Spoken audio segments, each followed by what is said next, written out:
विद्यार्थ्यांनो, आज आपण रायटिंग स्किलमध्ये पिक्चर कॉम्पोजिशन किंवा पिक्चर डिस्क्रिप्शन पाहणार आहोत।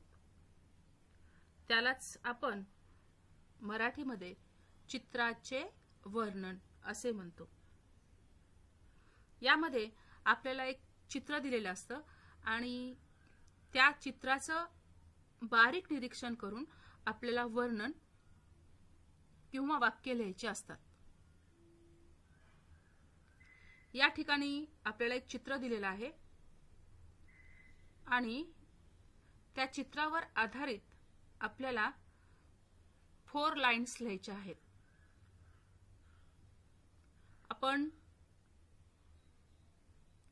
चित्राचं बारीक निरीक्षण करूया।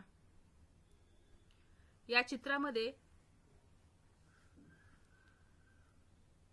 2 पुरुष गावच्या रस्त्यावर बोलत आहेत।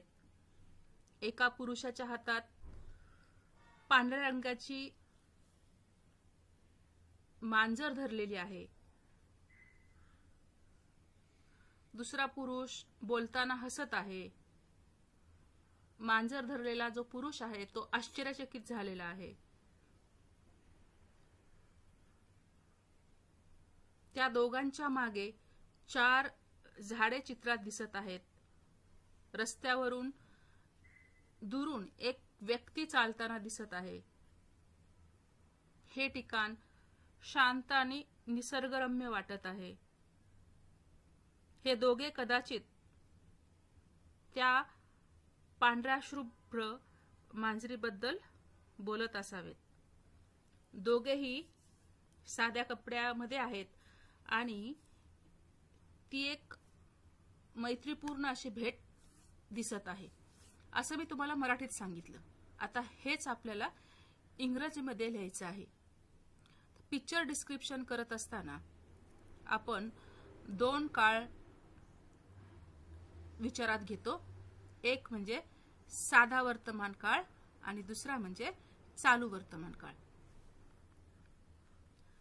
साधा वर्तमान काळ वापरत असताना चित्रामध्ये ज्या स्थिर वस्तू आहेत त्यांच्यासाठी साधा वर्तमान काळ वापरायचा असतो आणि चित्रामध्ये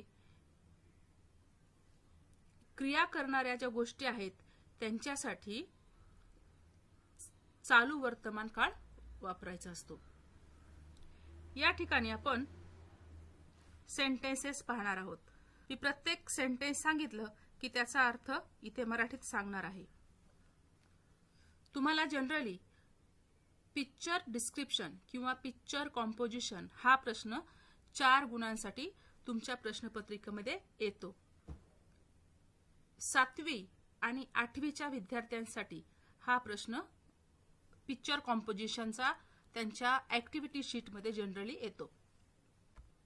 in the picture 2 men are talking on a village road। या वाक्यामध्ये मी चालू वर्तमान काळ वापरलेला आहे कारण त्यांची बोलण्याची क्रिया सुरू आहे। चित्रामध्ये 2 पुरुष गावच्या रस्त्यावर बोलत आहेत। One man is holding a white cat in his hand। व्यक्तीने त्याच्या हातामध्ये पांढऱ्या रंगाची मांजर धरलेली आहे। The other man is smiling and speaking to him।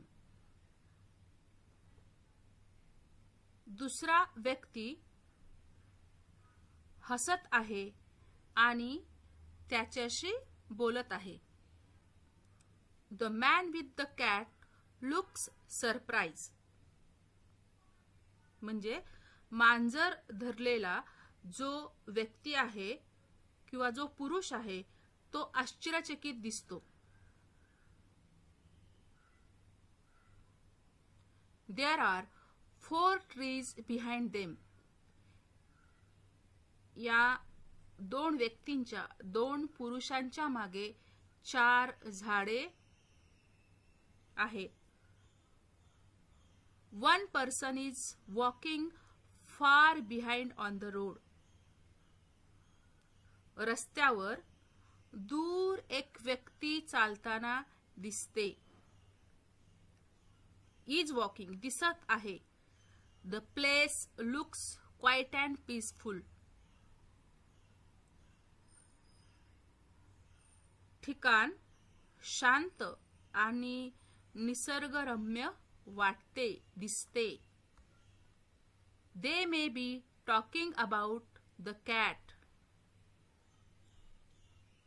ते दोघे कदाचित त्या मांजरीबद्दल बोलत असतील.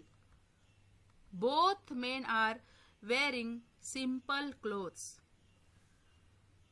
दोघांनाही साधे कपडे परिधान केलेले आहेत. It looks like a friendly meeting.